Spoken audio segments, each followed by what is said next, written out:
simplement une chose pour commencer, c'est que le commerce compiègnois, il se renouvelle.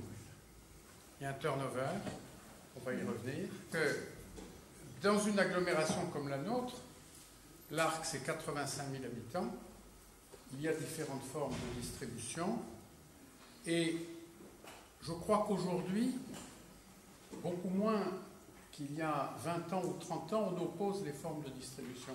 Le plus grand centre commercial de l'agglomération, c'est le centre-ville.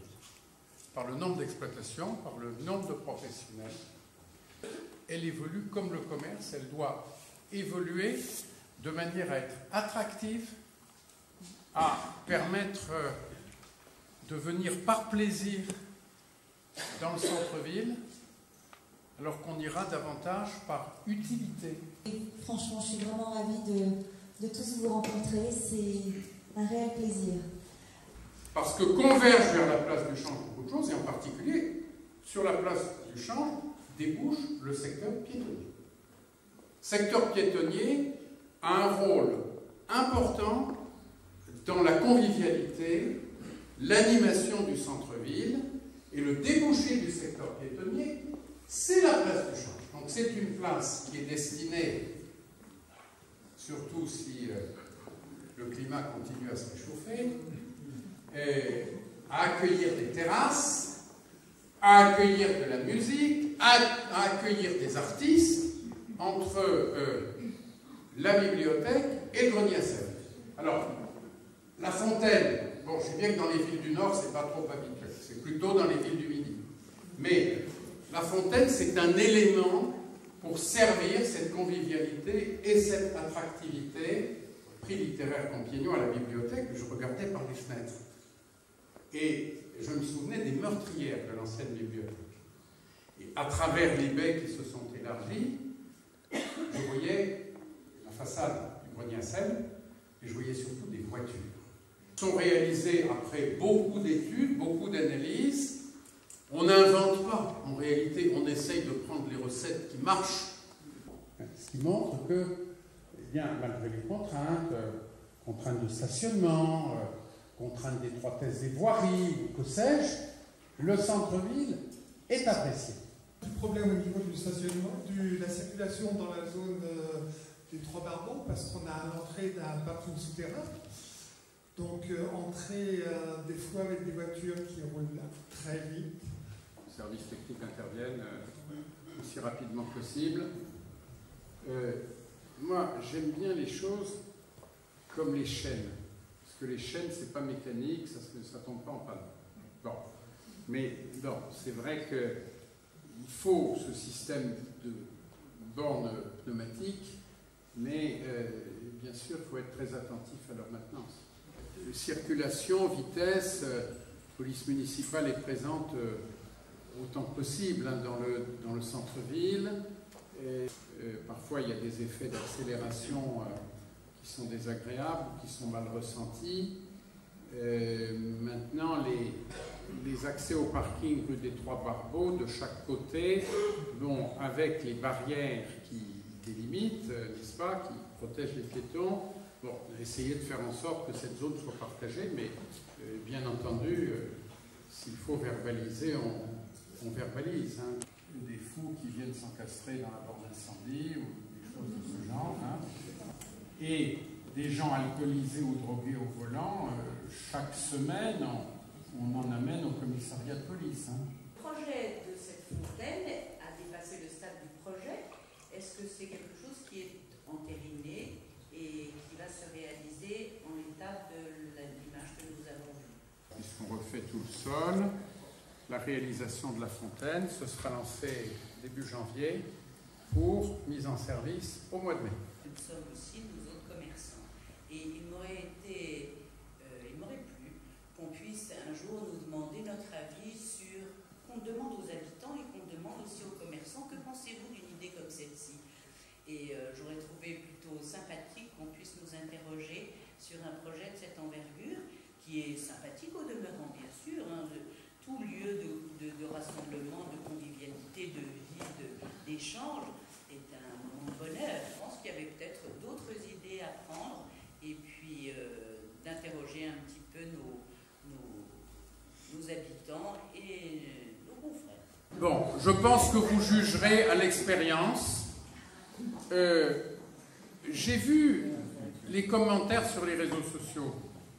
Il y a beaucoup de commentaires favorables de monsieur, madame, tout le monde. Ça en fait partie. Vous savez, ce qui a réussi partout en termes de convivialité et d'urbanisme de centre-ville, il n'y a pas de raison que ça ne réussisse pas. Avant la dernière guerre mondiale, il y avait une fontaine sur la place Saint-Jacques. Bon. La place Saint-Jacques, c'est pas tellement un lieu de circulation et de vie. À l'emplacement de la fontaine, aujourd'hui, d'ailleurs, il y a la terrasse du 7e art.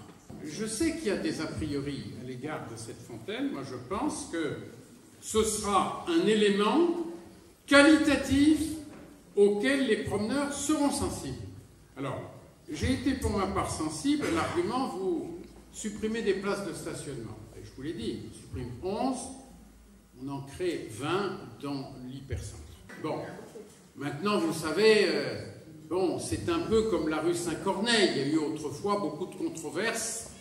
Et quand on a évoqué le marché rue Saint-Corneille, il y a eu aussi beaucoup de scepticisme. Sur ce projet, il y a une étude de marché, il y a une concertation. Moi, je me compte d'élus, ça je l'ai su il y a 2 mois. Je voudrais également savoir quel est le budget de cette plaisanterie. Combien de temps vont durer les travaux? L'Arc d'Étoile va être barré pendant combien de temps? C'est-à-dire que nous, pour nous, c'est une grosse perte de chiffre d'affaires, il faut que vous l'entendiez. Demander l'avis des gens autour, c'est parce que ça concerne toute la ville. Bon, nous sommes les élus de la population et bon, nous entendons s'exprimer les différentes catégories de la population et nous avons besoin d'adapter le centre-ville. On ne peut pas maintenir le règne de la voiture partout. Je ne vois pas pourquoi vraiment on s'attache à cette question des 11 places de stationnement, parce que sincèrement, pour aller dans le centre-ville, de toute manière, on ne peut pas stationner au pied du commerce. Moi, c'est pour parler de la rue Pierrefonds. On a pu, depuis l'ouvert début d'année, beaucoup de gens me parlent d'un projet ancien qui revient souvent sur le tapis, apparemment qui serait la semi-piétonisation du quartier ou pas.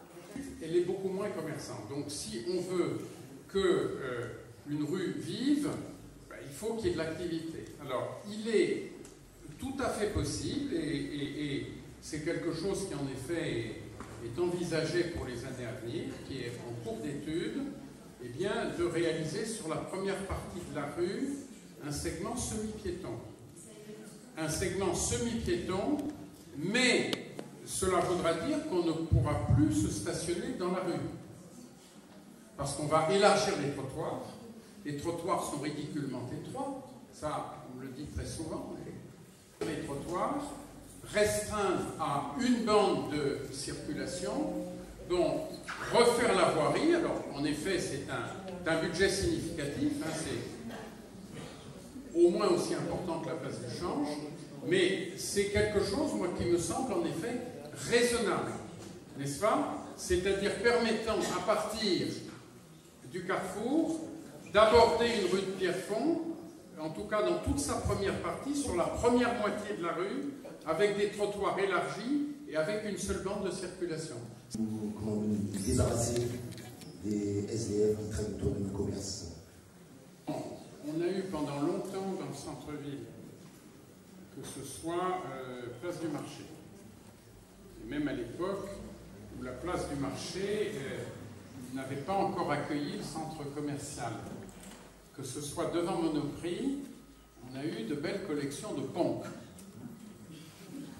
Bon, quartier de la gare, on a effectivement toujours des soucis dans les quartiers de gare, mais je pense qu'on pourra me dire que l'action de la police municipale dans l'hypercentre a permis d'améliorer une situation qui à un moment donné a été critique, avec des groupes de marginaux et de chiens qu'on voit un peu moins souvent qu'il y a quelques années. Dans le centre-ville, c'est encore pas très loin, il y a Orange qui est en train de se faire, mais pas dans l'hypercentre. Du coup, je voulais savoir quand est-ce que ça serait fibré dans l'hypercentre. Les choses se réalisent progressivement, donc surtout Compiègne. Il y a à peu près 35% des logements qui sont actuellement raccordables. À la fin de l'année prochaine, je pense que ça sera de l'ordre de 70%. Une décision concrète qui est de créer une taxe sur les locaux vacants, qui va être applicable au 1er janvier 2019. Et je peux vous dire, je crois d'ailleurs qu'il y a un exemple récent, que ceci a déjà eu un petit effet dissuasif sur certains propriétaires de murs. Dans le centre-ville de Compiègne, de locaux commerciaux vacants qui ne devraient pas être vacants et où il n'y a pas d'excuse acceptable. Donc, ces locaux seront taxés à partir du 1er janvier, c'est-à-dire qu'il y aura un doublement de la taxe foncière.